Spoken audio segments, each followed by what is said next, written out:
오늘 아침 예배 드리기 전에 이제 지지난주에 우리 5학년, 6학년들이 페널티를 받았어요. 여기서 너무 떠들어가지고 2주 동안 뒤에 가서 앉으라고 그랬더니 오늘 아침에 앞에 다 앉아 있는 거예요.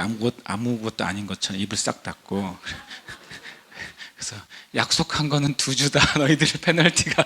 다시 뒤로. 그래서 제가 무슨 생각했냐면 만약에 저 같았으면 저의 5학년, 6학년 시절이었으면 목사님이 떠드니까 뒤로 가서 앉아. 그럼 나는 잘 됐다. 이제 뒤에 가서 떠들어야지. 그랬을 거예요, 나는. 근데 한 주 지나고 마치 아무 일도 없었던 것처럼 앞으로 나오는 게 너무 감사했어요. 우리 아이들이 앞자리에서 예배 드리는 것을 기뻐하는구나. 이게 얼마나 저를 그냥 그래도 제가 약속을 했으니까 이번 주까지는 뒤로 가야 된다고 이제 사모님 통해서 보내면서 제 마음이 실은 되게 감사했어요. 우리 그 아이들이 예배를 이 앞자리에서 드리는 걸 사모하는구나. 옛날에 어렸을 때 저 교회 다니면 그랬거든요. 이 앞자리가 뭐라고요? 금자리다. 그러면서 특별히 왜 옛날에 그런 말 하는지 모르겠어요. 목사님이 침이 튀기는 자리에 앉아 있어요. 옛날 분들은 침을 튀기면서 설교를 했나? 그랬어요. 그런 얘기 많이 들었었거든요. 그래서 어떻게 보면 우리 교회는 앞자리를 아이들이 점령한 몇 안 되는 교회 중에 하나가 아닐까 이런 생각이 듭니다. 하여튼간 너무 축복하는 마음이 되게 많이 있습니다. 여러분도 우리 아이들을 그냥 보시면 머리를 쓰다듬으면서 축복을 해주시면 좋겠어요. 예수님의 이름으로 축복하고 이렇게 여러분의 마음에 주시는 말을 계속 축복을 주세요. 왜냐하면 축복은 흘러가기도 하지만 그것이 나에게 또 나에게도 부어져요. 축복하는 자를 축복하세요, 주님이. 저주하는 사람은 저주하세요. 축복하는 사람은 축복하시고 평안을 비는 사람에게 평안을 주세요. 여러분과 제가 그런 통로가 되기를 축복합니다. 아멘. 우리 실은 주보 앞에 있는 글을 그냥 좀 읽어보고 싶어요. 제가 좀 빨리 읽을 테니까 그냥 눈으로 따라서. 원래는 이 감리교회에서는 오늘 존 웨슬리 회심 기념주일이라고 해서 웨슬리에 대한 메시지도 전하게 성경 본문도 이렇게 위로부터 내려오고 또 어떤 행사를 하라고 또 이렇게 많은 일들이 있는데 요즘 좀 간소하게 하는 경향이 있긴 합니다. 그러나 주님이 이 교회를 감리교회로 주셨으니까 감리교회가 어떻게 시작되는지를 알고 예배드리는 거하고 우리가 모르고 여기 있는 거하고는 큰 차이가 있지 않겠습니까? 그래서 짧지만 제가 좀 읽겠습니다. 감리교회를 시작한 존 웨슬리 목사님은 1738년 5월 24일 수요일 저녁에 마음이 뜨거워지며 구원에 대한 확신을 경험하게 되었습니다. 그날을 기념하여 감리교회는 매년 웨슬리 회심주의를 기념하고 있습니다. 그날의 일을 그의 일기에 그날 저녁 별로 내키지는 않았지만 알더스케이트 가에서 모이는 어느 공동체의 집회에 참석했다. 어떤 사람이 루터의 로마서 주석 서문을 읽고 있었다. 8시 45분경 그리스도를 믿음으로 하나님께서 우리 마음에 역사하시면서 일어나는 변화에 대해 설명하는데 내 마음이 이상하게 뜨거워지는 것을 느꼈다. 나는 오직 그리스도만이 구원임을 믿게 되었다. 그리고 그리스도께서 나 같은 죄인도 용서하셨고 죄와 사망의 법에서 구원해 주셨다는 확신이 들었다. 나는 악의적으로 나를 이용하거나 핍박한 이들을 위해 온 힘을 다해 기도하기 시작했다. 그리고 그곳에 모인 모든 이들에게 내가 처음으로 느낀 것에 대해 공개적으로 간증하였다. 후에 이날에 대하여 또 일기에서 뭐라고 썼냐면 집에 돌아온 후 수많은 유혹이 몰려들었지만 내가 큰 소리로 외치자 모두 사라졌다. 유혹은 몰려왔다 물러갔다를 수도 없이 반복했다. 내가 눈을 들 때마다 주께서 거룩한 곳에서부터 도움의 손길을 보내주셨다. 나는 이 일을 전후하여 내 신앙 상태가 달라졌다는 사실을 깨달았다. 나는 씨름했다. 그렇다 나는 율법 아래뿐 아니라 은혜 아래서도 있는 힘을 다해 투쟁하고 있었다. 그러다가 자주는 아니라도 때로 승리하였다. 그러나 이제 나는 언제나 이기는 자이다고 기록하였습니다. 회심의 은혜를 경험한 이후 존 웨슬리 목사님은 1738년 12월 31일 사도행전의 오순절 때와 같은 성령의 강한 임재를 경험하였습니다. 그는 1739년 1월 1일 일기에 홀, 킨친, 인감, 휘필드, 허친스 그리고 동생 찰스는 60여 명이 다른 형제들과 함께 페터레인에서 애찬을 나누고 있었다. 새벽 3시경 우리가 지속적으로 기도에 힘쓰고 있을 때 하나님의 권능이 우리 위에 매우 강하게 임하셨다. 그러자 많은 이들이 넘치는 기쁨에 울부짖었고 바닥에 쓰러졌다. 하나님의 권능의 임재에 놀라고 두려워하던 우리는 정신을 차리자마자 한 목소리로 주님을 찬양합니다. 오 하나님, 당신은 우리의 주님이십니다를 불렀다. 고 기록하고 있습니다. 마침 이 내용에 대해서 빌 존스 목사님 최근에 쓰신 부흥의 거장들 중에 첫 번째 챕터에 이 내용을 감사하게 소개해 주고 있어요. 이러한 두 가지 성령의 역사인 회심과 성령 세례의 역사가 감리교회가 시작하게 된 하나님의 역사였습니다. 새예루살렘 교회 모든 성도들은 이번 성령 대만 기도회를 통해서 성령 하나님의 역사를 온 마음을 다해 사모하기를 바랍니다. 하나님께서는 우리 중에 새해를 행하실 것입니다. 아멘. 존 웨슬리 목사님이 불신자가 아니었어요. 어렸을 때부터 청교도적인 부모님 밑에서 철저하게 신앙교육을 받고 자랐고요. 그리고 우리가 볼 때 12살에 이미 라틴어와 히브리어, 헬라어를 하고 있었고, 그래서 매일 저녁, 평생 매일 저녁 8시부터 10시까지 말씀 연구를 했습니다. 이렇게 일생을 살아온 사람은 기독교 역사상 거의 없어요. 거의 평생을 매 시간을 나눠가지고 자기의 인생을 살았어요. 평생 일기를 썼거든요. 그래서 웨슬리의 저널이라고 그래요. 저널이란 말이 그때부터 이제 많이 알려지기 시작했는데, 아직까지 어느 학자도 웨슬리 인생 전체의 저널을 다 읽은 사람이 없어요. 너무 방대하기 때문에. 대형 그 도서관에 한 라인 전체가 웨슬리 목사님의 그 일기예요. 평생 일기를 썼고, 그 일기가 자기 일상의 일기가 아니라 영적인 일기를 평생 썼어요. 그러니까 철저하게 훈련된 사람이었어요. 어렸을 때부터. 그 어머니가 19명을 낳았고 그 중에 웨슬리 목사님이 15번째였거든요. 대단한 집안입니다. 근데 그 어머니 수산나는 그 할머니가 25명을 낳았어요. 그 중에 한 딸이었어요. 믿어지지가 않죠? 집안이 신기한 집안이죠. 어머니가 철저하게 신앙의 훈련을 시켰어요. 3살 때부터 자기 이부자리를 자기가 개도록, 3살 때부터 아침에 일어나면 성경을 읽도록. 제가 보기엔 유대인보다 더 유대인처럼 훈련받은 사람이 웨슬리 목사님이었고, 그렇게 훈련받았지만, 그리고 신앙생활을 한 번도 벗어난 적이 없죠. 그리고 우리 식으로 하면 옥스퍼드 신학대학에 들어가서 이제 사제가 되기도 했는데도 이 웨슬리의 그 영 안에 진정한 그 영의 자유를 아직 경험하지 못한 거예요. 여러분, 우리가 예수님 믿지만, 교회 다니지만 그럴 수 있어요. 그런데 우리는 그냥 우리의 신앙의 삶 있잖아요. 규칙적인 예배, 또 경건한 기도, 여러 가지 영적인 집회에 참여하고 속해 있는 것으로 내가 정말 하나님 만났다는 것을 대체할 수도 있어요. 웨슬리 목사님이 정직했던 거죠. 자기 안에 아직 그것을 경험하지 못했기 때문에 그것을 위해 날마다 주님 앞에 기도했어요. 애썼어요. 진짜 내 영혼의 자유가 있는 것 같은데 저희가 성경을 더 읽어도 아직은 없는 거예요. 기도에도 아직은 없는 거예요. 그래서 그런 것들이 이 웨슬리의 삶 가운데 그 마음의 고통이었죠. 그러다가 이 날을 맞이하게 돼요. 1738년 5월 24일 수요일에 그 올더스케이트 거리에서 그 모라비안 교도들의 예배였어요. 그때 들어갔다가 그 종교개혁자 루터의 로마서 주석의 서문을 읽는데 그런 일들을 경험하게 됐습니다. 죄송한데 사모님, 제가 여기다가 우리 유튜브를 이걸 틀어놨는데 소리가 들리네요. 저기 문 위에 있습니다. 그래서 그 뒤에 이제 그 진짜 회심을 경험한 거죠. 30대 중반에 그것도요. 그리고 나서 이제 완전히 다른 차원의, 똑같이 이제 신앙의 삶은, 경건의 삶을 유지했지만 완전히 다른 차원의 삶을 살게 돼요. 그리고 이제 우리식으로 하면 송구영신 예배죠. 12월 31일이니까 송신영신 예배 때 애찬을 나누고 한 60여 명이 기도하기 시작했는데 그것이 3시까지 간 거예요. 기도가. 그래서 제가 생각해 봤어요.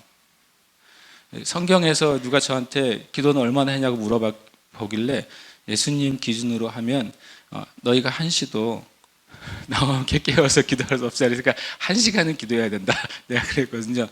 조금 더 은혜가 있으면 1시간 3타임, 예수님께서 1시간씩 3번 하셨으니까. 그런데 묘하게도 이날 12월 30일 날 송구영신 예배 때 이 60여 명이 계속 기도를 하는데 그게 3시까지 간 거예요. 3시 때 엄청난 일이 벌어진 거죠. 웨슬리 목사님도 들어보지도 못했고 자기도 경험해 보지도 못했던, 부모님으로부터도 못 들어봤던 일이 자신들의 모임에 일어난 거예요. 우리식으로 하면 입신이 일어났고 환상이 임했고 사람들이 회심이 일어나기 시작했어요. 그래서 본인도 그것을 감당할 수가 없었어요. 이게 왜 일어나니? 그래서 의심도 했어요. 이것은 마귀로부터 온 것이 아닌가 의심하기도 했다는 내용이 들어가 있어요. 그 뒤에 이제 웨슬리 목사님이 몇 개월 뒤에 야외에서 이제 사람들에게 설교를 하기 시작했어요. 원래는 휘필드가 먼저 야외에서 말씀을 전하기 시작했고, 이 페더레인의 그 성령의 임재가 있었던 날 휘필드도 같이 있었습니다. 휘필드는 완전히 예정론자였고 웨슬리 목사님은 예정론자가 아니었어요. 둘이 많이 경론도 많이 했는데 놀랍게도 서로 하나님 말씀은 또 하나예요. 그래서 이 신학이 사람을 갈라놓는 것은 하나님께 속한 것이 아니라는 걸 둘의 관계에 대해서 평생 다른 입장을 고수했습니다. 휘필드는 이중 예정을 강하게 믿었어요. 사람이 태어나기 전에 지옥 갈 자, 천국 갈 자가 구별되어 있다는, 그걸 강하게 믿은 예정론자였고, 웨슬리 목사님은 아니다, 사람의 선택에 하나님의 예정이 있지만 사람의 선택에 대해서 하나님께서 존중하신다, 이걸 웨슬리 목사님은 주창 주장했거든요. 그러니까 둘이 늘 만나면 그 문제를 가지고는 밤새도록 토론도 하고 하지만 서로 그것 때문에 요즘처럼 갈라지거나 싸우거나 다투지는 않았어요. 다만 말씀하면서 계속 토론했던 두 관계죠. 근데 휘필드가 웨슬리보다 13살이나 어려요. 그런데도 이렇게 영적인 교제가 가능했다는 게 그 하나님의 은혜인 것 같아요. 그래서 어쨌든 이때 이 이후에 웨슬리 목사님이 설교를 할 때 어떤 일이 벌어졌냐면, 설교를 지속할 수 없을 정도로 귀신이 떠나가기 시작했어요. 설교를 듣는 중에 막 사람들이 울부짖어요. 설교 중에 귀신이 나간 거예요. 그래서 나중에 웨슬리 목사님은 그것을 자기가 이해를 못하니까 저 사람 좀 조용히 시키라고 그랬어요. 설교 방해하니까 조용히 시켜라, 그리고 내보내라 그랬어요. 처음에 성령님이 역사하시는 것을 웨슬리 목사님도 몰랐던 거예요. 근데 나중에는 그걸 더 뛰어넘어가지고 이제 막 우리식으로 하면 엄청난 순복음적인 역사가 이미 300년 전에 시작이 된 거예요. 사람들이 성령께서 만지시니까 회개하고 회심하고 울부짖고 설교를 지속할 수 없게 하기 시작했어요. 그런 일을 통해서 실은 모여진 모임에 이름이 붙여졌어요. 그게 감리교회예요. 웨슬리 목사님이 감리교회라고 타이틀을 붙이고 시작한 교단이 아니에요. 이 교단은 스스로 우리는 감리교입니다 라고 붙이지도 않았고, 이제 감리교 페더레인 신도회로부터 사람들이 모이기 시작하니까 사람들이 이상한 종류의 신앙을 가진 애들이다, 그렇게 이제 사람들이 이상하게 보기 시작했어요. 영국은 성공회, 그러니까 가톨릭으로부터 떨어져 나온 성공회가 영국의 국교였는데, 가톨릭의 수장은 누굽니까? 교황이지만 성공회 수장은 실은 왕이었어요. 영국의 왕이었고, 대주교가 캔터베리 대주교가 그 제수장이었어요. 그러니까 약간 이제 캐톨릭하고 조직은 비슷한데 신학적으로는 기독교가인 곳이 성공회고, 지금도 성공회는 기독교로 분류가 됩니다. 잘 아시는 예수원의 대천덕 신부님이 성공회 신부님이세요. 그러니까 이제 거기 성공회에서 볼 때는 이 이상한 모임이 이상한 모임인 거예요.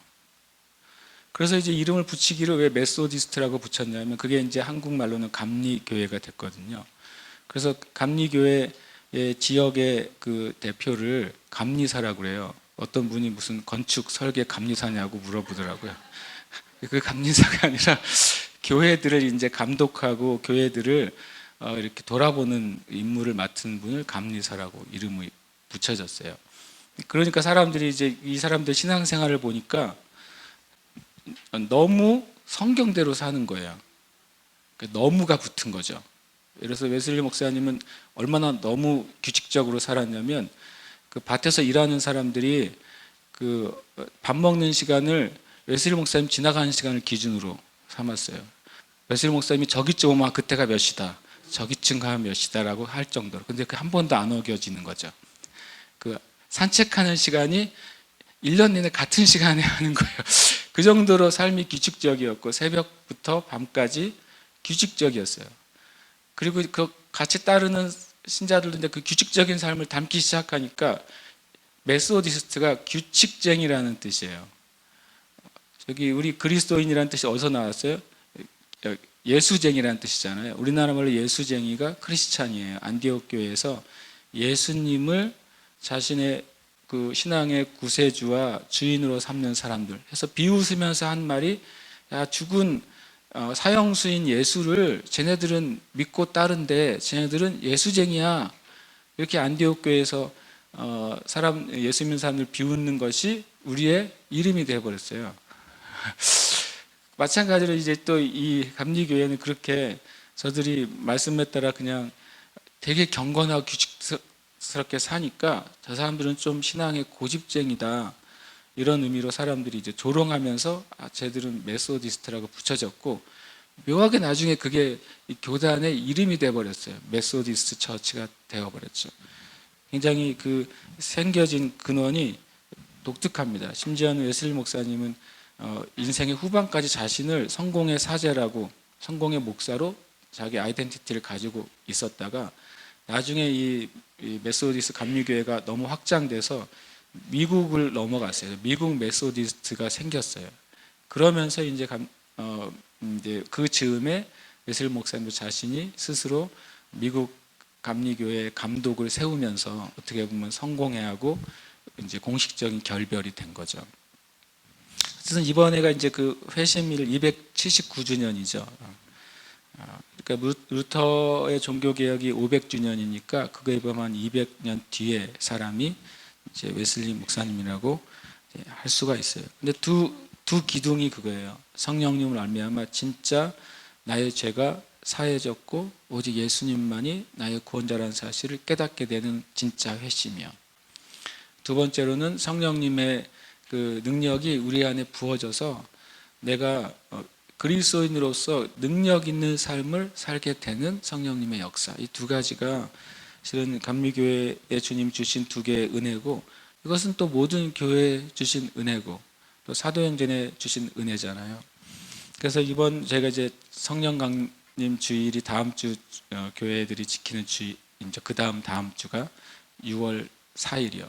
그래서 그 전에 10일 동안 예수님께서 부활하시고 날짜로 그대로 하면 이번 주 목요일 날 승천하시면서 너희들은 예루살렘을 떠나지 말고 아버지께서 너희에게 약속하신 것, 성령님이 임하시는 것을 기다려라 라고 말했고, 500명이 그때 예수님이 승천하실 때 있었다고 성경에 기록되어 있어요.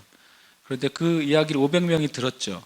근데 실제로 마가의 다락방에 모여서 오순절날 사도행전 2장에 오순절의 첫 오순절의 역사가 임할 때까지 10일 동안 정말 그 자리를 떠나지 않고 기도했던 사람은 120명이었어요. 500명이 주님의 그 정말 초자연적인 승천을 눈으로 봤는데도 380명은 중간에 이런저런 이유로 떨어져 나갔다는 게 그게 더 신비로운 것 같아요. 여러분과 제가 누군가가 진짜로 이렇게 하늘로 승천한 걸 눈으로 봤다면 어떠시겠어요? 그것이 사기나 마술이 아니라 실제적인 눈에 보이는 현상이었다고 하면 엄청 실은 그것을 부인할 수 없을 거 아니에요. 그런데 그럼에도 불구하고 사람의 마음은 참 신기해가지고 그 승천을 눈으로 보고 주님의 부활을 40일 동안 경험하고, 그리고 주님이 하나님이 약속하신 것을 기다려라 라고 말씀한데도 불구하고 실은 끝까지 기다리는 사람은 120명이라는 게 굉장히 역사적인 아이러니인 것 같아요. 그 120명은 어찌됐든 10일 동안 그들의 삶에 주님이 약속하신 것을 기다리고 기도하는데 우선순위를 뒀고, 성령께서는 그 120명을 통해서 초대교회를 시작하게 하셨죠. 그래서 3일 전에 한 1년 이상 연락을 하지 않던 어느 목사님이 전화가 왔어요. 전화가 와서, 감리교회에 속한 목사님은 아니신데 그분은 합신이라고 아십니까? 그 장로교 중에 조금 열려있는, 조금 자유로운 교단은 통합 장신이고, 그 다음에 좀 더 보수적인 교단은 총신이잖아요. 근데 총신을 보고 너희들은 너무 자유로워, 우리는 좀 더 근본적으로 살 거야 해서 떨어져 나가는 데가 합신이에요. 우리식으로 하면 보수 중에 보수죠. 합신 측 목사님이에요, 그분이. 근데 그분은 놀랍게 성령에 열려 있어요. 그래서 요즘은 교단이 별로 중요하지 않고요, 개인이 주님을 어떻게 만나느냐가 중요한 시대인 것 같아요. 그분이 이제 우리 교회, 저를 통해서 이제 우리 교회 얘기 듣고 하시면서, 우리가 이제 아이들 포함해서 한 100명, 120명 이쪽 예배 드리고 모입니다. 그랬더니 이분이 되게 믿음의 말을 한 거 있죠. 저보고 뭐라 했냐면, 목사님 좀 있으면 3,000명 되겠네요. 그래서 이분이 이제 사도행전이 120명에서 3,000명으로 뻥튀기가 되잖아요. 그래서 순간 가만히 있다가 아멘 합니다, 내가 그랬어요. 그래서 막 웃으면서, 그러면서 제가 다시 인식을 했어요. 그렇구나, 우리가 다음 주부터 성령 대만 기도회를 시작하는구나. 이거 다시 한번, 물론 이제 저희 목회 계획이 있기 때문에, 달력이 있기 때문에 늘 기억하지만, 그분 전화를 받으면서 다시 또 새롭게 재인식이 되면서, 그렇다가 우리가 진짜 매년 하지만 성령께 다시 오시도록 기도하는 건 아니죠. 이미 와 계시니까 우리가 성령으로 충만하게 되기를 기도하는 거예요. 성령님을 대망하는 거예요. 그래서 이름을 제가 성령 강림 기도하라고 안 하고, 성령님 이미 오셨는데 또 와주세요 기도하면 코미디잖아요. 코미디입니다. 그래서 성령님을 크게 대망한다. 성령님이 내 삶에 충만하게 넘치고, 우리의 가정에도 충만하게 역사하고, 우리의 모든 삶 가운데 성령님의 은혜가 가득하도록 기도하는, 그래서 이름을 성령 대망 기도회라고 붙였어요. 그래서 10일 동안은 같이 여러분 섬기시는 가정교회 예배팀이 예배를 섬길 거고, 그리고 또 빈 날은 또 우리 예배팀이 섬길 거고, 그 성령님에 대한 말씀을 짧게 읽고 이번에 기도하려고요. 그러니까 여러분 오시려면 최소한 1시간은 내가 부르짖으면서 기도해야 되겠다는 그런 마음을 가지고 오시기를 축복합니다. 1시간은 기본, 이거. 그 다음에는 1시간은 저도 앞에서 같이 기도할 거예요. 그 다음에는 이제 플러스는 여러분이 알아서 기도할 때까지 하다가 가는 거. 그렇게 부르짖어서 기도하면 소화도 잘 되고 건강에도 아주 좋은 것 같아요. 그래서 이번 10일 동안은 우리가 기도하는 진짜 주간으로 우리가 하셨으면 좋겠어요. 저는 어디 가서 이제 말씀을 전할 기회가 있으면 잠깐 기도하자 그래요. 그리고 제가 5분만 기도합시다 그리고 기도를 하잖아요. 정말 정직하게 말하면 1분 이상 기도 소리가 유지되지 않습니다. 요즘 교회들은. 주여 3번 하고 기도하자 그러잖아요. 그러면 주여 주여 주여까지 올라가다가 주여 주여 주여 하나님 아버지 이렇게 돼요. 많은 교회가 그래요. 그래서 이거 어떻게 해결할 수 없을까, 그런 생각을 제가 해본 적이 있어요. 그래서 어떤 때는 한번 나 혼자서 10분을 그냥 기도했어요. 그랬더니 처음에는 1분 지나다면 기도가 뚝 떨어지잖아요. 나 혼자 이제 쉽게 말하면 강사 혼자 5분 동안 미친 척하고 소리를 지르는 거죠. 제가 5분 정도 지나면 기도가 일어나요. 그래서 제가 깨달았어요. 대한민국의 교회 성도들은 영적인 기도의 유전자가 있는 것 같아요. 기도하면 기도가 되는 민족이 대한민국 교회의 성도들 같다는 생각이 들었어요. 그러면 기도가 돼요. 기도가 되고 오히려 제가 끊어야 돼요. 10분이 지나면. 그래서 우리가 주님 앞에 기도하기 시작하면 주님이 우리가 흔히 말하자면 기도의 영을 부어주십니다. 예수님께서도 기도하실 때도 천사를 보내서 힘을 도왔다고 표현하고 있잖아요. 이거 되게 재밌는 표현이에요.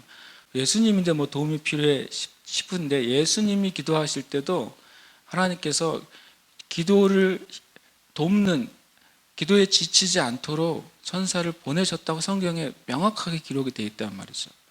그럼 여러분과 제가 주님 앞에 마음을 다해서 기도할 때 저는 우리가 더 깊이 기도하도록, 그리고 더 하나님이 깊이 경험하도록 돕는 천사를 주님께서 파송하실 줄 믿습니다. 10일간 여러분 기도에 우리 마음을 좀 쏟아놓는 시간이 되시기를 축복해요. 아멘. 네. 제가 실수로 작년에 어떤 교회에서 5월 31일, 6월 1일 말씀을 전해달라고 그래서 내가 예스를 했어요. 봤더니 이번 다음 주간인 거예요. 그래서 다시 물어봤더니 이렇게 벌써 광고를 다 했대요. 그러면서 제가 깜짝 놀란 건 뭐냐면 그 교회도 10일간 성령 대만 기도회를 한대요. 근데 그 교회는 우리보다 조금 무서운 것 같아요. 10일 동안 새벽, 오전, 저녁 30번 모이는 거예요. 30번 기도회를 한다고 그러더라고요. 그래서 제가 4번 말씀을 전하게 됐는데, 그래서 제가 하나님이 그렇게 이때 기도의 마음을 부어주시는 교회들이 있다는 사실에 너무 감사했어요. 제가. 그래서 이번엔 좀 기도를, 우리 말로 하면 빡세게 좀 기도를 하시는 10일이 되시기를, 목요일부터입니다. 축복합니다. 아멘. 네. 엄청 서론이 길었기 때문에 말씀은 짧고 굵게 나누게 되기를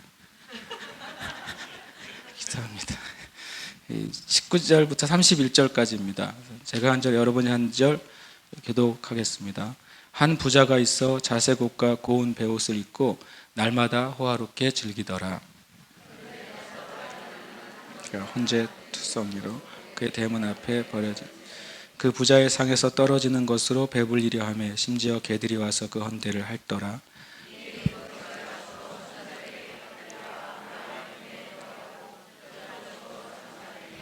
그가 음부에서 고통 중에 눈을 들어 멀리 아브라함과 그의 품에 있는 나사로를 보고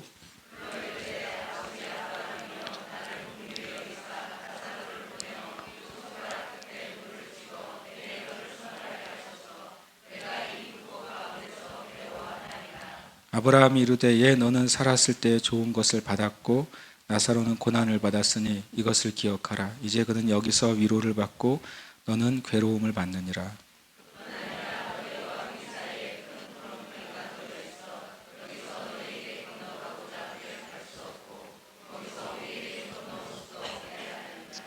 이르되 그러면 아버지여 구하노니 나사로를 내 아버지의 집에 보내소서.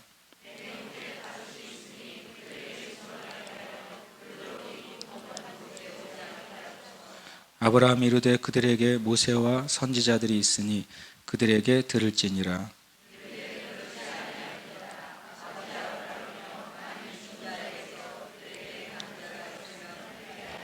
함께 읽습니다. 이르되 모세와 선지자들에게 듣지 아니하면 비록 죽은 자 가운데서 살아나는 자가 있을지라도 권함을 받지 아니하리라 하셨다 하시니라. 아멘. 지난주에 이어서 여기 모세와 선지자들에 대해서 기준이 다시 한번 등장하는 것을 볼 때 결국엔 주님이 계속 하나님의 나라에 대해서 같은 메시지를 전하고 있습니다. 특별히 이 말씀에 대해서 많은 주석이 비유로 해석을 하는데 예수님은 비유를 말씀하실 때는 비유로 말씀하신다고 말씀하세요. 성경을 보시면 그래요. 내가 이 하나님 나라를 무엇에 비유할꼬 이러면서 비유를 말씀하시거든요. 주님이 비유일 때는 비유라고 전제를 하세요. 근데 이 말씀에는 비유란 전제가 첫 번째 없고요. 그다음에 그래도 비유란 말이 없어도 비유가 아니냐라고 말하는 많은 해석이 있어요. 그런데 두 번째로는 예수님의 모든 비유 가운데 사람의 이름이 명시된 것은 유일해요. 그러니까 이건 비유가 아니에요. 나사로의 이름이 기록이 되어 있고 아브라함이 명확한 그 대화가 기록이 되어 있어요. 이것은 예수님께서 하늘에 계셨던 분이잖아요. 예수님께서 하나님이시잖아요. 그래서 이것은 과거에 있었던 실제 예수님의 당시의 기준으로 봤을 때 예수님의 당시에 전에 있었던 하나의 기록이에요. 이것은 실제입니다. 비유로 이해하지 마십시오. 이것은 사실의 이야기예요. 그래서 사람의 이름을 주님이 기록해 놓으셨어요. 부자의 이름은 기록해 놓지 않으셨어요. 그의 자녀들이나 그 자손들을 위해서 그렇게 하신 거예요. 우리가 나사로라고 되어 있지만 원래는 라자로입니다. 라자로. N이 아니라 L로 되어 있어요. 그래서 라자로가 원래 정확한 이름이고, 또 어떤 분들은 이 나사로가 예수님이 사랑하셨던, 그래서 나흘 만에 살리셨던 그 나사로가 아니냐라고 하는데 그것과 공통점이 없습니다. 왜냐하면 당시에 예수라는 이름도 많이 있었고 동명이인들이 많이 쓰던 이름들이 많이 있었기 때문에 그것은 그냥 이름이 같은 명시적인 한 거지의 이야기라는 것을 우리가 좀 알 수 있어요. 제가 제목을 이 세상과 영원한 세상이라고 그랬어요. 성경에 이 땅에 살던 사람이 죽고 죽은 다음의 일을 가장 명확하게 사실을 보여준 글이에요. 이건요, 이야기가 아니에요. 이거는 사실이에요. 그래서 너무 중요해요. 이런 일은 지금도 일어나고 있는 거예요. 지금도 누군가가 죽었을 때 이 일은 일어나고 있는 거예요. 앞으로 여러분과 제가 어느 날인가 이 세상을 떠날 때도 이 일이 일어날 거예요. 우리가 살아있는 동안에 주님이 다시 오신 걸 볼 수 있다면 진짜 한없는 영광이겠죠. 정말 예측해보지 못한 사실이겠죠. 그러나 그렇지 않다면 우리가 죽을 때 이 오늘 기록된 일을 경험할 것입니다. 이것은 이야기가 아니라, 쓰여진 것이 아니라 여러분과 저의 일이 될 거예요. 19절에 보면 한 부자가 있어 자색 옷과 고운 베옷을 입고 날마다 호화롭게 즐기더라. 모두가 부러워하는 삶이죠. 모두가 자색 옷은 아무나 입는 옷이 아니거든요. 굉장히 귀한 옷이었어요. 자색의 물감 자체가 귀했어요. 그 로마인들이 이 자색의 물감을 얻으려고 엄청 고생을 할 정도로, 자색 비단을 얻으려면 비단만큼의 무게의 금을 주고 자색 비단을 얻었어요. 비단이 얼마나 가볍습니까? 그렇죠? 그런데 그만큼의 만약에 비단 1kg를 살려면 금 1kg를 줬단 말이에요. 그냥 그 비단이 어디서부터 왔으니까 중국에서부터 왔거든요. 예수님 시대에 로마와 중국의 교역이 있었기 때문에 중국으로부터 온 것 중에 로마 사람들이 말 그대로 환장을 하면서 찾았던 것이 비단이었어요. 듣도 보도 못한 천인 거죠. 어떻게 동물에서부터 이게 나오는지 이 로마인들은 이해가 안 됐었어요. 그래서 이 중국으로부터 오는 이 비단을 얻기 위해서라면 그 무게의 금하고 바꿨다는 기록까지 있을 정도였고, 로마의 상류층에서는 그 비단 옷이 있느냐 없느냐가 좀 사네 못 사네의 기준이었단 말이에요. 그러니까 이게 비단이었다는 말은 나와 있지 않지만 당시에 보면 그 자색 옷이나 자색 물감 자체가 엄청 귀했어요. 그러니까 이 부자는 최소한 어떤 재벌가의 아들 가능성이 굉장히 크죠. 왜냐하면 매일 잔치했다 그랬어요. 날마다 파티의 삶을 사는 사람은 요즘에 보면 페리스 힐튼 정도, 힐튼가의 딸들 정도는 매일 매일 이 정도로 살겠죠. 그 정도 아니고서는 안 되는 정말 호화로운 삶을 살았어요. 이제 완전히 육신적인 삶이죠. 그런데 실은 지금 이 세대의 젊은이들이나 어린 세대들까지도 실은 인생의 모델로 삼는 이들은 다 뭐예요? 겉으로는 표면적으로는 어떤 이유가 있지만 실제적으로 깊은 것은 뭐예요? 이렇게 살고 싶은 거예요. 심지어는 이렇게 살면서 좋은 일도 하고 싶은 거죠. 그렇지 않습니까? 이렇게 살면서 구제도 하고 싶은 거예요. 이렇게 살면서 선교도 하고 싶은 거예요. 그게 이 땅의 그리스도인들 안에까지 들어와 있는 무서운 세속주의예요. 무서운 세속주의. 내가 가진 것을 팔아서 구제하고 선교하는 것은 원치 않아요. 그러나 구제하고 선교할 만큼 엄청나게 많아서 나도 즐기고 그들도 구제하고 선교하고 싶은 게 지금 교회 안에 들어와 있는 무서운 세속주의예요. 그러니까 예수님께 온 젊은 부자도, 여기 성경에 젊은 부자가 몇 명 나오는데, 부자도 주님이 너의 가진 것을 다 팔아서 가난한 자들에게 나눠주고 나를 따르라. 근데 주님이 그 다음에 거지가 되라고 말씀하신 게 아니에요. 그러면 하늘에서 너에게 복이 있을 거라고 그랬어요. 하늘로부터. 그것을 감당할 수가 없었어요, 부자가. 근데 지금의 교회도 마찬가지라고 저는 생각해요.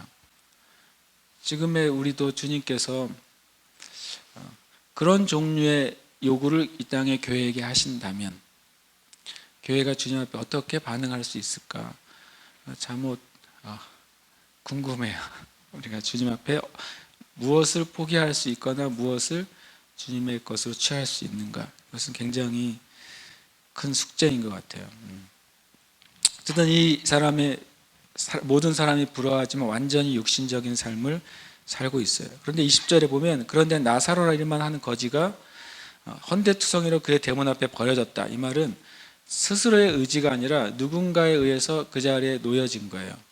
왜 누군가들이 이 거지를 거기다가 온몸에 종기가 나서 얼마나 살지도 모르는 이 거지를 왜 부자의 집 앞에 놨을까요?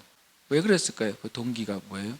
왜냐하면 유대인들에겐 최소한 그 집 앞에 있는 가난한 거지들에 대해서 그들에게 그 구제를 하는 의무가 부여되어 있어요. 유대인들은. 그러니까 최소한 이 사람을 버려놓은 사람들은 자신들이 이 나사로를 케어할 수가 없는 사람들인 것이죠. 자신들이 나사로를 거두어서 이 사람의 삶을 도와줄 수가 없는, 또 가난하거나 더 심각한 상태의 사람들인 거예요. 그들이 이 부자의 집 앞에 있으면 그래도 거기서부터 공급을 받고 구제를 함을 입어서 살지 않을까라는 소망을 가지고 논 것이나 마찬가지예요. 성전 미문에 앉은 그 거지가 이 베드로와 요한에게 동전을 요구한 것처럼, 그것처럼 성전 미문에 있는 사람들에게 왜 거지를 가져다 놓냐면 유대인들 마음에 이렇게 성전에 들어갈 때 구제를 하면 하나님의 복이 임한다고 종교적으로 구제한 거예요.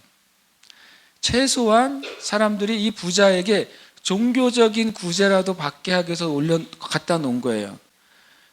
그런데 이 부자에게는 이 최소한 종교적인 긍휼함도 없는 사람이에요. 자기는 날마다 호화롭게 파티를 하는데 이 가난한 거지가 온몸에 종기를 앓고 죽어가고 있고 개들이 와서 그걸 핥아 먹는데도 내버려뒀어요. 그래서 제가 보기엔 굉장히 혼이 나야 될 부자인 거죠.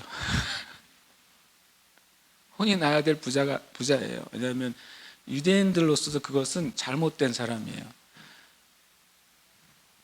표면적인 경건으로라도 구제를 했어야 됐어요. 이 사람을 살려줬어야 됐어요. 그런데 이 21절에 보면 부자의 상에서 떨어지는 배불리려 하매로 끝나요. 그 말은 뒤에 뭐가 돼 있어요? 잘 안 됐어요. 그것도 제대로 못 얻어 먹었어요. 거기다가 개들이 그 종기들을 핥고, 그래서 결국엔 그 병으로 말미암아 죽게 돼요. 굉장히 어떻게 보면 19절과 20절은, 특별히 19, 20, 21절은 굉장히 어떤 지금 현대에도 볼 때 극과 극의 어떤 삶을 볼 수 있어요. 왜냐하면 전 세계의 부의 몇 퍼센트입니까? 90%를, 정확히 퍼센트를 모르겠는데 전 세계의 부의 3분의 2 이상을 35명이 가지고 있어요. 인구의 몇 프로가 갖고 있는 게 아니라 35명 정도가 전 세계 부의 50% 이상을 소유하고 있습니다. 지금 그게 더 커질 거라 그래요. 이제는 그 부의 심화가 더 커져서 나중에는 한 10명 정도의 사람이 전 세계 부의 3분의 1을 가지게 될 것이다. 곧 그렇게 나와요. 그럼 그 사람들의 부는 이게 숫자로가 안 되는 부가 되는 거죠. 그런 부들이 지금 그런 부유한 자들이 나타나고 있어요. 성경의 계시록에 보면 이제 나중에 팔다 뭘 팔 거라고 말하고 있냐면 사람들의 영혼을 장사할 거라고 하고 있어요. 그런 때가 오고 있죠. 실은요. 영혼들 이미 장사하고 있고 이렇게 하고 있습니다. 마치 그것을 보여주고 있는 것 같아요. 근데 그것은 어느 시대에나 있었다는 것이죠. 근데 만약 이 부자가 이 나사로를 하나님의 이름으로 돌봐줬다면 좋았겠죠. 그러나 그렇게 하지 않았습니다. 그래서 22절에 보면 거지도 죽고 부자도 죽었습니다. 부자가 죽었을 때는 장사가 됐다고 설명하고 있어요. 그러나 거지가 죽었을 때는 어떻게 됐어요? 장사가 안 됐어요. 그 말은 버려진 거죠. 거지가 죽었고 그 거지의 시신이 그냥 버려졌어요. 존중을 받지 못했어요. 장례식 없는 아주 불쌍한 죽음이 됐어요. 아무도 기억하지 않는 죽음. 오히려 그 부자의 대문 앞에 있었던 그 지저분한 것이 마치 치워진 것처럼 여겼을지도 몰라요. 그런데 어떻게 보면 부자의 인생에 하나님이 주시는 기회는 거지였던 거예요. 이 거지 나사로를 향해서 하나님의 긍휼을 베풀었다면 하나님의 기회였던 것이죠. 이런 생각을 제가 묵상하면서 생각했어요. 내 인생을 향해서 주님이 주신 기회는 누구일까? 여러분과 저의 인생을 향해서 주님이 우리에게 진짜 영원한 복을 주시기 위한 기회는 어떤 사람들일 겁니다. 이 부자가 실은 이 거지 나사로를 같이 하고 싶어 하지 않을 거 아니에요. 자기하고 동등하다고 느끼지 않을 거 아닙니까? 나보다 못하다고 느끼는 그 사람들.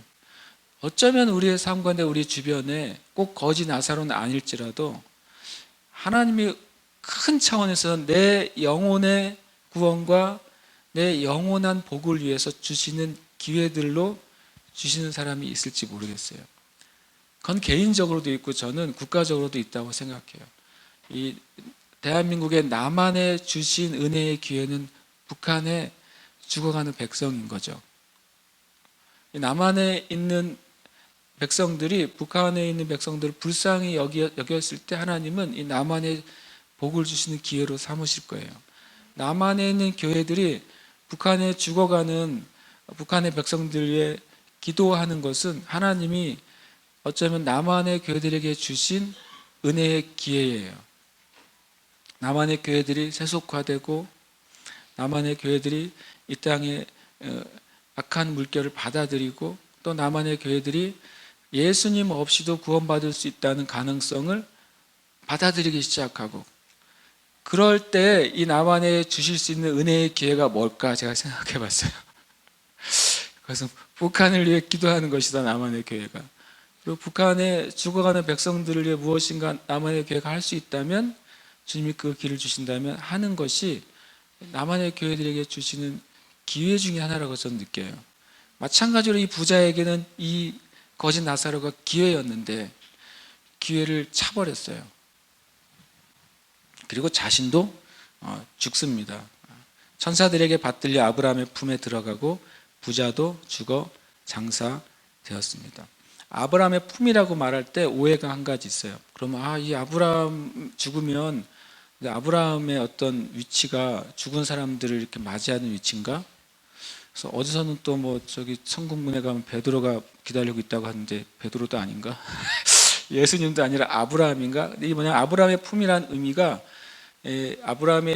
의미가 성경의 품이 이럴 때 사용돼요. 사도 요한이 마지막 만찬 때 예수님의 품에 안겨 있었다고 그래요. 그렇다고 예수님이 사도 요한을 안고 있는 게 아니죠. 유대인들의 식사 예법에 왼쪽으로 기대 앉습니다. 그러면 오른쪽에 있는 사람은 자연스럽게 왼쪽으로 기대 앉으면 왼쪽에 있는 사람의 오른편의 품에 이렇게 위치가 놓이게 돼요. 그것이 품이에요. 그러니까 아브라함의 품에 있다고 하는 것은 이 나사로가 아브라함과 같은 의인의 반열 안으로 들어갔다는 거예요. 성경에 이런 말씀이 있어요. 히브리서 12장 22절을 좀 찾아주시겠어요? 앞에 오늘 성경들 여러 개 찾아놨는데 12장 22절 24절에 보면 이렇게 되어 있어요. 그러나 너희가 이른 곳은 시온산과 살아계신 하나님의 도성인 하늘의 예루살렘과 천만 천사와 하늘에 기록된 장자들의 모임과, 이렇게 되어 있어요. 우리가 하나님 나라에 갈 때 경험하게 돼. 하늘에 있는 장자들의 모임과 교회와 만민의 심판자이신 하나님과, 그 다음에 뭐라고 되냐면 및 온전하게 된 의인의 영들과 라고 되어 있어요. 근데 왜 의인의 영들이라고 되어 있을까요? 이건 현재 상황을 말하기 때문에 그래요.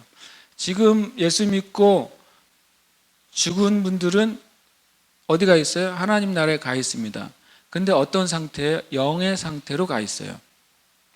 그래서 영들이라고 표현합니다. 그러나 예수님이 재림하시고 몸의 부활이 임한 다음에는 영원한 하나님의 나라에 살 때는 뭐를 입게 돼요?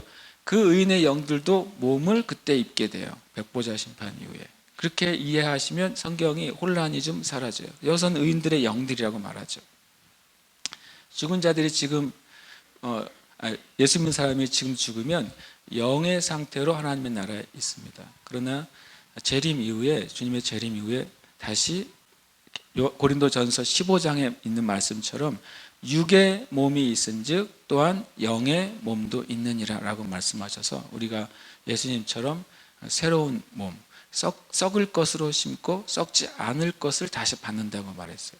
그 몸을 우리가 입게 되는 거죠. 그러니까 결국엔 이 나사로가 죽어서 그 의인의 영들, 온전하게 된 의인의 영들과 함께 속해져 있다는 것이 아브라함의 품에 들어갔다고 하는 이제 성경적인 표현이에요. 그리고 부자도 죽어 장사되매, 부자는 장사돼서 묻혀버렸다 이렇게 끝나요. 그의 영이. 여러분 22절은 여러분과 제가 살기 전에 살았던 모든 사람들이 겪었던 일입니다. 여러분과 저도 겪게 될 일이에요. 우리가 죽었을 때 선사들의 품에 받들려 의인들의 영들 안에 속해질 수 있을 것입니다. 그러나 주님을 믿지 않고 끝까지 주님을 나의 구원자와 나의 주인으로 받아들이지 않는 분들은 이 부자처럼 될 것입니다. 23절에 뭐라고 말씀하시냐면 그가 음부에서 고통 중에 눈을 들어 멀리 아브라함과 그의 품에 있는 나사로를 보게 됐어요. 멀리라고 말해요. 놀랍게도 천국과 지옥은 거리의 계산이 아니잖아요. 그럼에도 불구하고 그것을 인지하게 됐다는 거예요. 히브리서 9장 27절에 우리가 꼭 기억해야 될 말씀이 있어요. 히브리서 9장 20절은 꼭 예수 믿는 사람도 기억해야 되고 믿지 않는 사람에게도 말해줘야 돼요. 한번 같이 읽어볼까요? 시작. 한 번 죽는 것은 사람에게 정해진 것이요 그 후에는 심판이 있으리니. 아멘. 한 번 죽는 것은 이 땅에 존재하게 된 모든 사람에게 정해진 거예요. 딱 한 번의 삶입니다. 유일한 한 번의 삶이에요. 두 번의 삶은 없어요. 마귀가 왜 이 세상 가운데 윤회설을 왜 사람들에게 뿌려놨겠어요? 이 진리를 사람들이 믿지 않게 하기 위해서 그래요. 윤회설은 생명이 다시 순환돼서 다시 다른 형태지만 계속 존재한다고 가르치는 거예요. 그러면 이 진리를 못 믿게 돼요. 한 번 죽는 것은 사람에게 정해졌다. 결코 다시 살거나 다른 종류의 인생을 다시 사는 일은 결단코 없다는 성경의 진리를 이 땅의 사람들이 그것을 믿지 않게 하기 위한 것이 윤회설이에요. 그 다음에 또 하나, 한 번 죽는 것 사람과 정해져 그 뒤에 심판이 있다는 사실을 믿지 않게 하기 위해서 마귀가 뿌려놓은 정말 세계적인 이론이 뭡니까? 진화론이에요. 물질에서 시작해서 물질로 돌아가는 것이죠. 뭐가 없는 거예요? 심판이 없어요. 모든 사람이 두 가지에 어느 정도는 접촉이 돼서 인생을 산단 말이에요. 어느 정도 접촉이 돼서. 그 윤회론은 또 사람들 안에 위안을 줘요. 이 땅에서는 때로는 불행하게 살았지만 다음 세상에서는, 이 땅에서는 이것을 잘 견디고 있냐면 다음 세상에서는 지금보다 나은 삶을 살게 될 것이라고 속여요. 그래서 더 하나님을 안 믿어요. 하나님의 말씀은 좀 불리하잖아요. 윤회론은 굉장히 자비롭잖아요. 여기서 좀 못 살아도 다음에 기회가 있다고 말하는 거죠. 그러나 여러분 분명히 아셔야 돼요. 다음의 기회는 없습니다. 그것은 진짜 새빨간 거짓말이 아니라 시커먼 거짓말이에요. 단 한 점의 진리도 없는 거짓말이에요. 진화론은 더 무서워요. 진화론은 물질에서 시작해서 사람이 사라진다는 거예요. 뭐만 남는다고 그러는지 아세요? 사람 몸 안에 있었던 에너지만 자연으로 돌아가는 거예요. 그래서 이 자연에게 어딘가에 영향을 주고 이로움을 준다고 요즘 그렇게, 그래서 우주가 신이에요. 우주가 신. 지금 이 세대에 우리가 살고 있어요. 그런 성경은 너무나도 명확하게 한 번 죽는 것은 정해져 있습니다. 저도 여러분도 과거에 살았던 모든 사람도 지금 살고 있는 모든 사람도 앞으로 태어날 모든 사람도 딱 한 번의 인생밖에 없어요. 그리고 그 후에는 반드시 심판이 있는데 그 심판이 오늘 읽은 22절이에요. 누가복음 16장 22절이 심판의 가장 정확한 그림이에요. 그것은 설명이 아니라 사실을 보여준 거예요. 그러면서 뭐라고 말하냐면 이 음부에서 고통 중에 눈을 들어 멀리 아브라함과 그의 품에 있는 나사로를 보고 말합니다. 뭐라고 말하냐면 아버지 아브라함이 나를 긍휼히 여기셔서 나사로를 좀 보내주소. 그 말은 나사로를 알고 있는 거예요. 그죠? 나사로를 알고 있는 거예요. 이게 내 집 앞에 있는 거지라는 사실을 알고 있는 거예요. 이 거지가 죽었다는 사실을 알고 있는 거예요. 근데 그 거지가 자기가 듣긴 들었던 그 천국에 있다는 사실을 보게 된 거예요. 이게 정말 무서운 현실인 거죠. 그래서 더 이 부자가 얼마나 착각이 심하냐면 지옥에 있으면서도 나사로가 자기 밑에라고 생각하는 거예요. 아브라함 보고 걔 좀 보내달라고. 이게 죄송해요. 제 단어. 이 사실이 얼마나 참혹하냐면 지옥에 간다고 깨닫는 게 아니에요. 지옥에 간다고 회개하는 게 아니에요.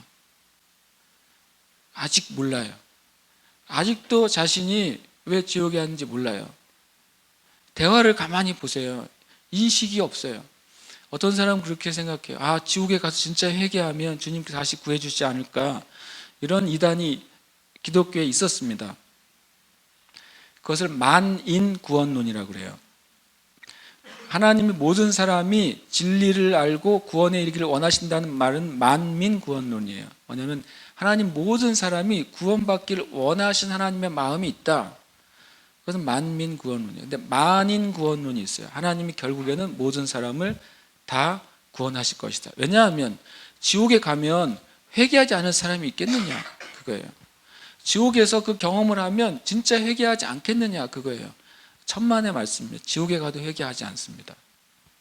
지옥에 가도 회개할 것 같죠. 회개하지 않는 게 우리의 죄성이에요. 우리의 죄성. 전에 제가 지난주에 나눴던 그 콜롬비아의 7명이 콜롬비아의 그 청년 7명이 동시에 입신을 하고 동시에 같은 경험을 했어요. 깨어나가지고 봤더니 똑같은 장소에 갔다 온 거예요. 그 영혼이. 그때 지옥에서 어떤 고통받는 한 사람을 주님이 보여주셨는데 그가 예수님과 이 7 청년을 보고서 울부짖더래요. 이 아브라함의 울부짖더니 우리를 구해주세요.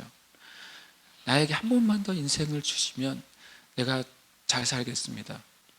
엄청나게 애걸복걸을 하더래요. 그래서 이 콜롬비아의 청년이 주님 저 사람을 좀 구해주면 안 됩니까? 그랬대요. 그랬더니 예수님이 굉장히 슬프고 괴로워한 얼굴로 그들로부터 얼굴을 돌이켰어요. 그때 거기에 뭐라고 됐냐면 이 주님 앞에 애걸복걸하던 그가 예수님 얼굴을 돌리자마자 저주하기 시작하더래요. 예수님. 지옥에서는 회개가 없어요. 지옥에서 회개 없습니다. 그렇게 전제를 하는 거죠. 지옥에서 회개하면 구원해 주지 않을까? 그 전제가 일단 잘못됐어요. 지옥에서는 진짜 회개가 존재하지 않아요. 왜 그러냐면 지옥에는 회개하도록 돕는 성령님이 안 계세요. 우리가 우리의 죄를 깨닫고 내가 정말 죄인인 것을 깨닫게 해준 성령님이 그곳에 안 계세요. 그러니까 진짜 회개가 없어요. 그러니까 참 처참한 것이 이제 지옥이에요. 제가 이런 기도를 했습니다. 주님, 저를 포함해서 우리에게 천국의 그 기쁨의 아주 작은 한 조각이라도 경험하게 해주시고, 이 땅에서 지옥의 그 처참함의 아주 작은 조각이라도 경험하게 해주시면 우리가 절대로 지옥에 가지 않을 것 같습니다. 절대로 지옥에 가지 않을 것 같아요. 그런 기도를 제가 하게 돼요. 주님, 그렇게 되게 해주세요. 제 기도 제목이, 우리 교회 성도들 향한 기도 제목이 뭐라고 말씀드렸죠? 저는 여러분이 다 구원받고 천국에서 보는 게 제 기도 제목이에요. 다른 기도 제목은 되게 부수적이에요. 다른 기도 제목도 성취가 돼야 되지만 부수적이에요. 이 부자가 이렇게 말합니다. 나사로를 보내서 그 손가락 끝에 물 한 방울을 적셔서 내 혀를 서늘하게 해주세요. 이게 지옥의 고통에 대한 성경적인 사실이에요. 왜냐하면 내가 지금 불 가운데서 괴로워하나이다. 괴로워한다고 우리는 번역했지만 영어는 톨먼트라고 돼요. 그것은 내가 지금 멸망해 가고 있습니다, 이 말이에요. 내가 지옥에서 내 영혼이 지금 멸망해 가고 있습니다. 이렇게 표현하고 있습니다. 우리는 이 땅의 삶의 결과로 영원한 삶을 받게 돼요. 계속 같은 반복이 25절에 보면 너는 살았을 때 좋은 것을 받았다라고 말해요. 나사로는 고난을 받았다라고 말해요. 이 땅의 삶의 결과로 너는 이것을 기억하라 하시면서 이제 그는 여기서 뭐라고요? 위로를 받고 있을 것이다. 받게 되고 그는 괴로움, 영원한 멸망을 받을 것이다 라고 말해요. 우리가 우리의 삶의 인생의 결과로 영원한 것을 받게 돼요. 어떻게 보면 굉장히 인생이 참 놀랍냐면은 영원한 그것에 비해서 우리 인생은 아주 짧아요. 이 짧은 것에 의해서 영원한 것을 받는다는 것 자체가 놀라운 일이에요. 그러면서 26절에 이런 말을 합니다. 큰 구렁텅이, 큰 갭이 있어서 여기서와 거기서 건너갈 수 없게 하였다고 해요. 이건 의도적으로 그렇게 되었다, 하나님께서 하셨다고 말하고 있습니다. 우리는 이 땅의 삶의 결과로 영원한 삶을 받게 되는데 그 영원한 삶의 결과는 절대로 바꿀 수가 없습니다. 왜 인생이 한 번입니까? 그것은 결과를 바꿀 수 없기 때문이에요. 그리고 인생이 끝난 다음엔 다시 기회도 없기 때문입니다. 로마서 8장 13절에 이런 말씀이 있습니다. 너희가 육신대로 살면 반드시 죽을 것이로되 영으로서 몸의 행실을 죽이면 살리니 라고 되어 있어요. 여러분과 제가 육신대로 살면 반드시 죽을 겁니다. 단순히 육신의 죽음이 아니라 영원한 죽음을 얻을 거예요. 그러나 여러분과 제가 예수님을 우리의 심령에 모시고 영접하고 영으로서 몸의 행실, 육의 죄된 행실을 죽이면서 살면 반드시 살 거라고 말씀하고 있어요. 삶의 결과는 절대 변하지 않아요. 그러나 이 땅에서는 주님은 항상 기회를 주세요. 심지어는 우리의 생명이 끝나기 직전까지도 기회를 주세요. 하나님의 그 은혜는 너무나도 큽니다. 기회를 주신다는 게 큰 은혜예요. 내가 내 생명이 끝나기 5분 전이라도 주님은 기회를 주세요. 예수님께서는 십자가에 달리시는 그 6시간 동안도 한 사람을 구원하셨어요. 그 시간을 통해서도 사람을 살인한 강도가 예수님의 모습을 통해 구원받았어요. 주님은 기회를 주세요. 그러나 그것이 끝나면 기회는 없는 것입니다.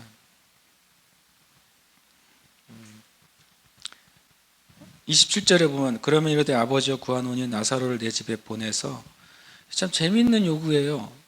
굉장히 재밌는 요구 아닙니까? 자기는 없다는 사실을 알았어요.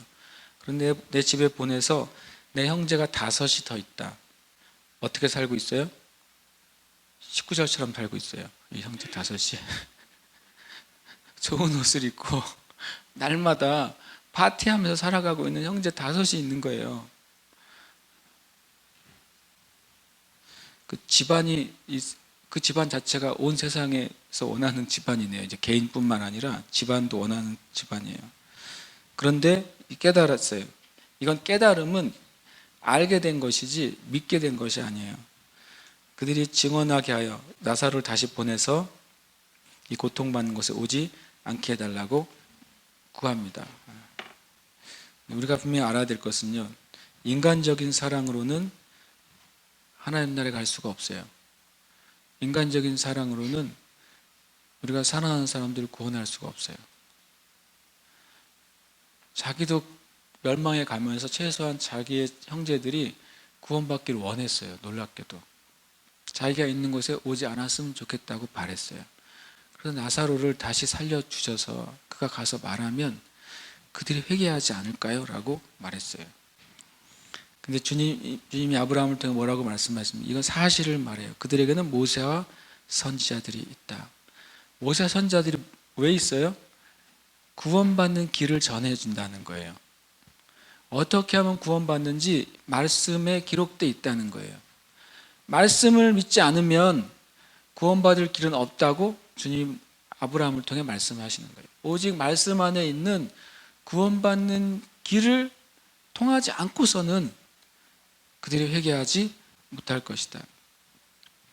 31절은 엄청 중요한 말씀이에요. 모세와 선지자들에게 듣지 아니하면 비록 죽은 자 가운데서 살아나는 자가 있을지라도 권함을 받지 아니하리라.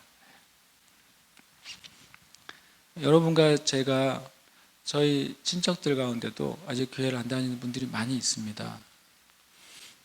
작년부터 굉장히 부담을 주세요.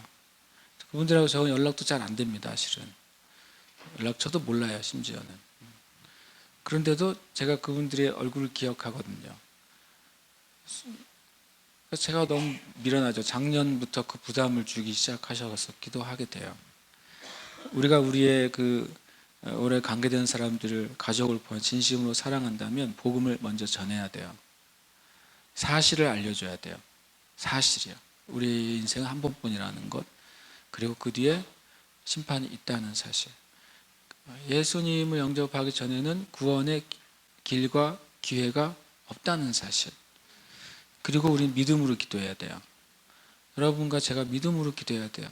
성경 말씀하고 있어요. 네가 예수님을 믿으면 너의 가정에 구원이 임할 거라고요. 그래서 우리는 믿음으로 기도하는 겁니다.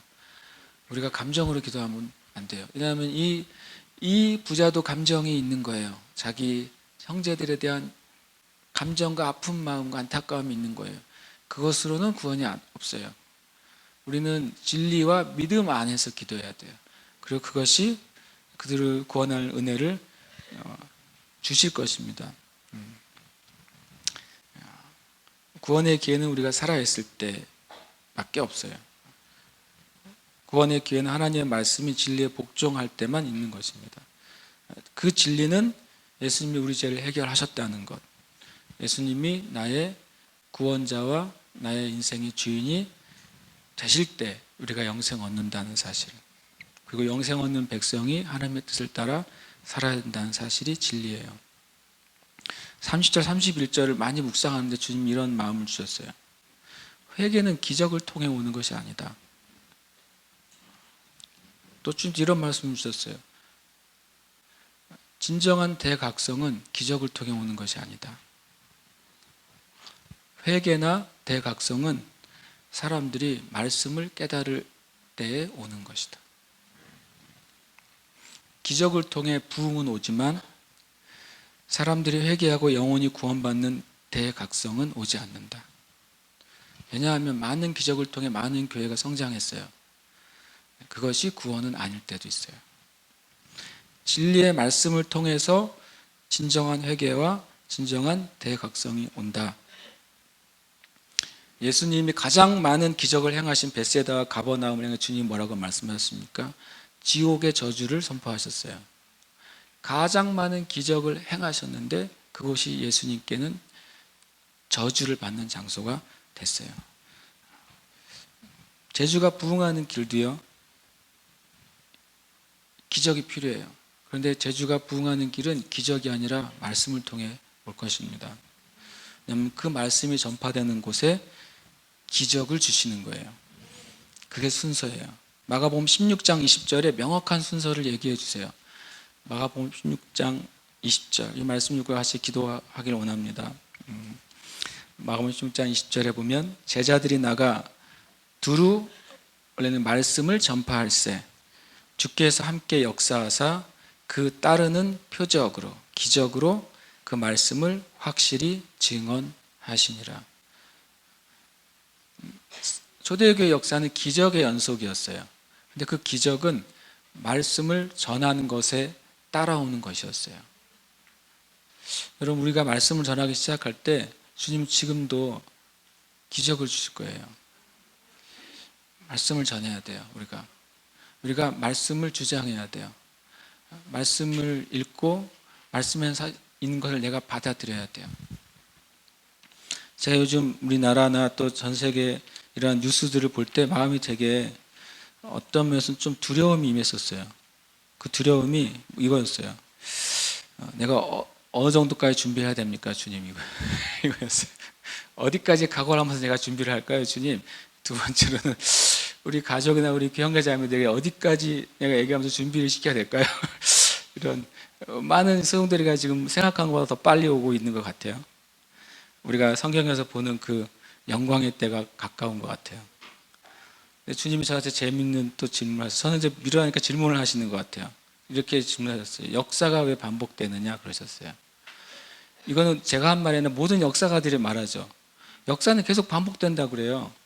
어떤 나라가 일어났다가 배신했다가 무너졌다가 또 나라가 일어났다 무너졌다 배신했다가 어떨 때는 이런 종류의 나라가 일어났다가 또 배신했다가 또 무너졌다가 왜 반복되느냐? 왜 역사가 반복되느냐? 주님이 저에게 물으시더라고요. 그래서 제가 뭐라고 대답할게요? 제가 어떻게 알아요? 그랬죠. 제가 어떻게 알아요? 진짜 그렇게 대답했어요. 기도하는데 주님이 나한테 깜짝 놀랄 얘기를 하셨어요. 뭐라고 했냐면 싸움의 진영이 동일하기 때문이다 그랬었어요. 사람은 매번 나고 태어나는데 나라는 나라별로 흥망성쇠하는데 실제적인 싸움의 진영은 항상 영원히 변치 않는 거예요. 하나님의 세력과 마귀의 세력이 늘 변치 않기 때문에 늘 역사가 반복돼요. 그래서 주님도 이러셨어요. 모든 역사의 승리의 원인도 똑같다. 똑같이 또 패배의 원인도 똑같다. 왜요? 싸운 대상이 똑같기 때문에 그래요. 싸우는 대상이 하나님의 보이지 않는 세계에서는 똑같기 때문에 승리의 원인도 똑같아요. 그 하나님의 편에 속한 자들이 어떤 상태로 들어가면 항상 승리해요. 근데 패배의 원인도 똑같아요. 하나님의 사람들이 어떤 상태로 들어가면 항상 패배해요. 그래서 역사는 반복된다고 주님이 어젯밤에 저에게 가르쳐 주셨어요. 그래서 제가 생각했어요. 주님, 그러면 지금의 문제는 어떻게 하면 주님 바뀔 수 있을까요? 단순하다는 거예요. 똑같다는 거죠. 승리의 원인도 똑같고 패배의 원인도 똑같아요. 처음 죄의 시작이 뭡니까? 하와가 이 말을 했기 때문에 그래요. 하나님이 이 동산 중앙에 있는 열매를 먹지도 말고 보지도 말라고 했다고 말했어요. 하와가. 하나님 뭐라고 말씀하셨어요? 먹지 말라고 그러셨어요. 보지도 말고를 더해요. 실패의 원인이 뭔지 아세요? 우리가 하나님의 뜻에 우리 자신의 의견을 덧붙이는 거예요. 이게 실패의 원인이에요. 두 번째 죄의 원인은 너희가 이것을 먹는 날에는 죽을까 하노라 그랬어요. 하나님 뭐라고 말씀하셨어요? 이것을 먹는 날에는 반드시 죽을 것이다. 죽을까 하노라는 퍼센트로 뭐예요? 50대 50이죠. 죽을 수도 있고 안 죽을 수도 있어요. 그런데 하나님 뭐라고 말씀하셨어요? 100% 말씀하셨어요. 하나님 말씀하신 기준을 우리의 사람의 기준으로 끌어내릴 때 그것이 실패의 원인이에요. 동성애 문제도 그래요. 세속주의 문제도 그래요. 다원주의 문제도 그래요. 예수님 말고도 구원받을 수 없는 문제도 그래요. 주님의 기준에, 성경의 기준에 우리의 생각을 더하는 순간 실패의 원인이 일어나요. 주님의 말씀을, 주님의 기준을 내 기준으로 끌어내리는 순간 그것이 실패의 원인이에요. 그만큼 마귀가 자리를 차지해요. 우리가 뒤로 물러서는 만큼 마귀가 거기에 왕이 돼요. 우리가 내려앉는 만큼 마귀가 그 위에 올라앉아요. 주님이 제가 궁금했어요. 실은 주님의 질문이기도 했지만 제가 궁금하고 답답했습니다. 주님, 왜 반복됩니까? 왜 우리는 미련합니까? 왜 나는 이렇게 미련합니까? 개인적으로도 우리는 실패를 반복하기도 하고 성공을 반복하기도 해요. 나라적으로도 실패를 반복하기도 하고 성공을 반복하기도 해요. 왜 그럴까요? 같대요. 원인과 결과가 매번 같은 거예요.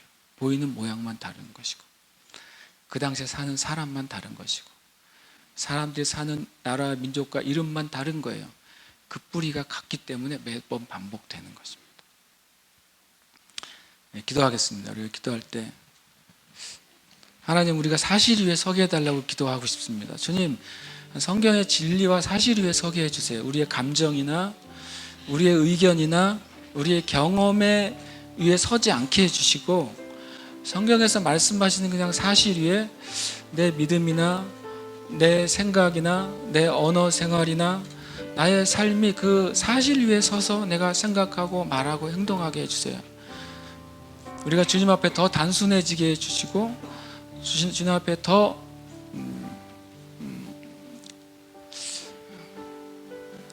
정직해지게 해주세요. 주님 앞에 우리의 마음이 더 가벼워지게 해주세요.